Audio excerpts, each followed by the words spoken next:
Sabah everybody and welcome back to the channel. I'm going to share with you guys today my experience of using the Galaxy Note 10 for the last 3 days. I'll share with you guys the good things and the bad things that I faced using a smaller form factor device.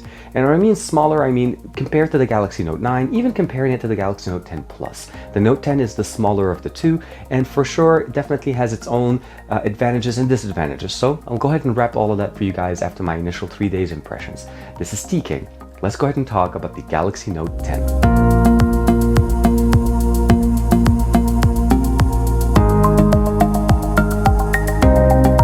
Like and subscribe and hit that bell icon so that you're always notified whenever we put out new videos on the channel. The first thing we'll start talking about obviously is the actual construction of the device. This is the smaller of the two. This is a 6.3-inch display. It's a 1080p panel. We have the front-facing 10 megapixel camera. We have a triple camera setup in the back without the time of flight sensor, but we still have the dual tone LED flash.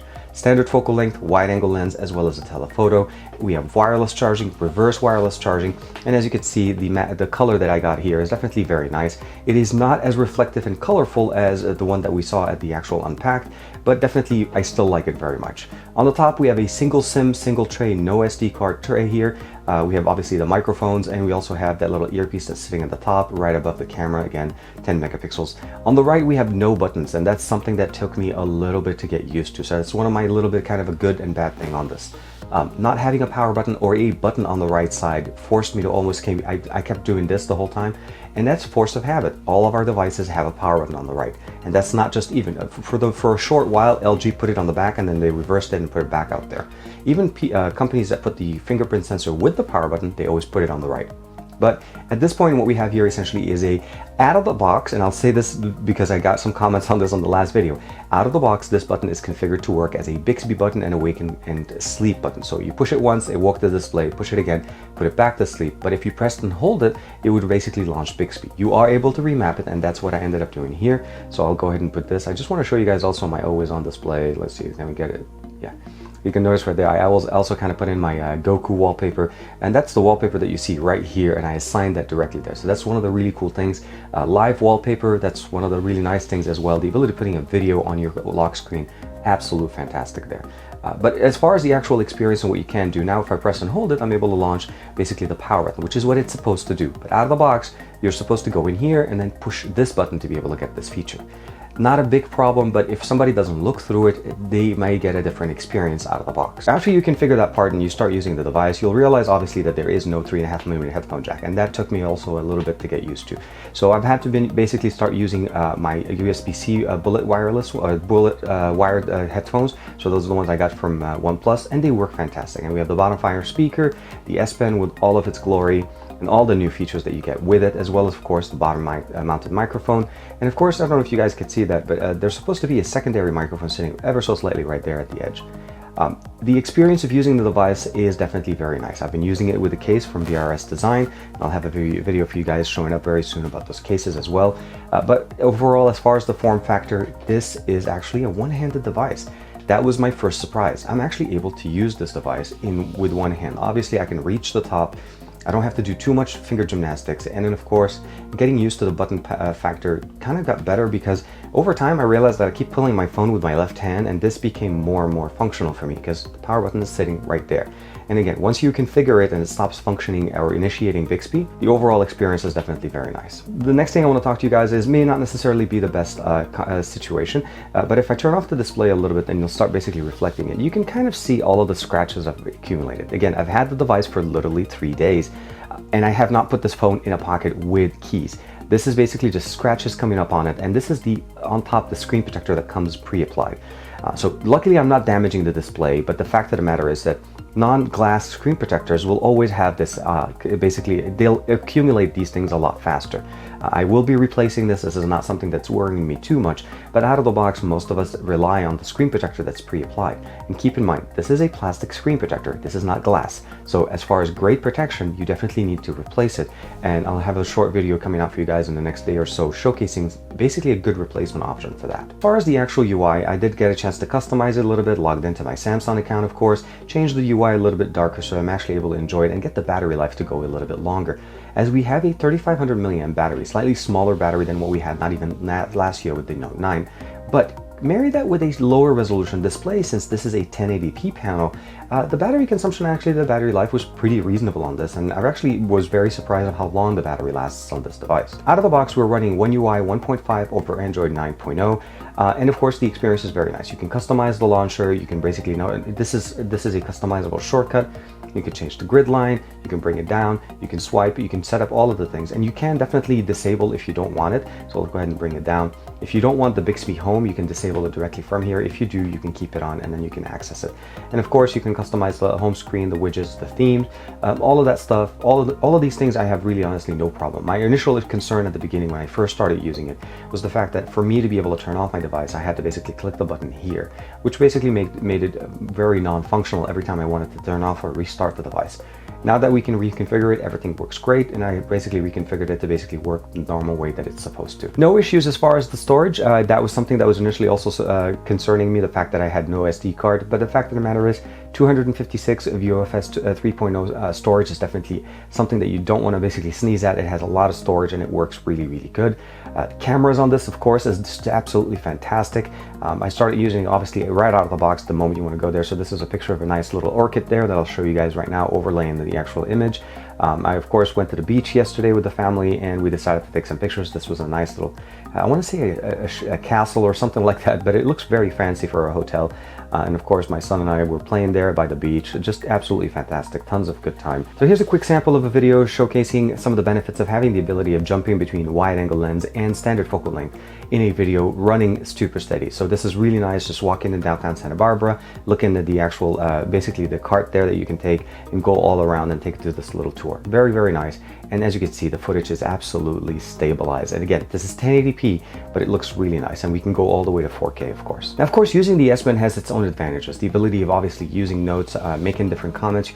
You have the different options here. Here's the air gestures that control or work within YouTube. Of course, we have the ability of creating notes, viewing notes, Smart Select.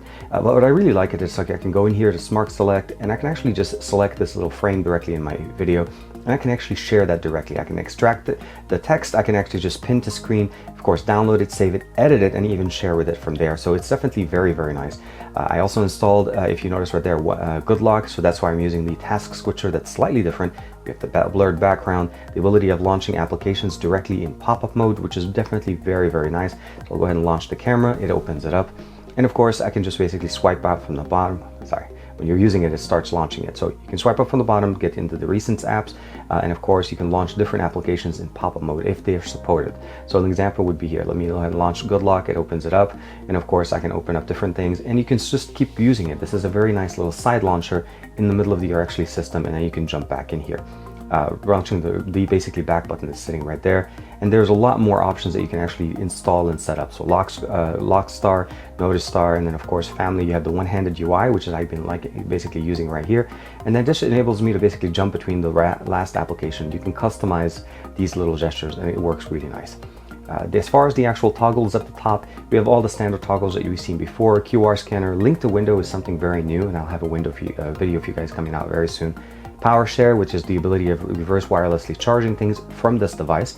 The ability, of course, to be able to turn on location, sync, NFC, screen recorder is built in, and it works actually quite nicely. You just turn it on, and then you basically start being able to use it, and it just works very nice. So you'll notice right there, you're able to basically customize it, and it shows a little icon right there that it is recording.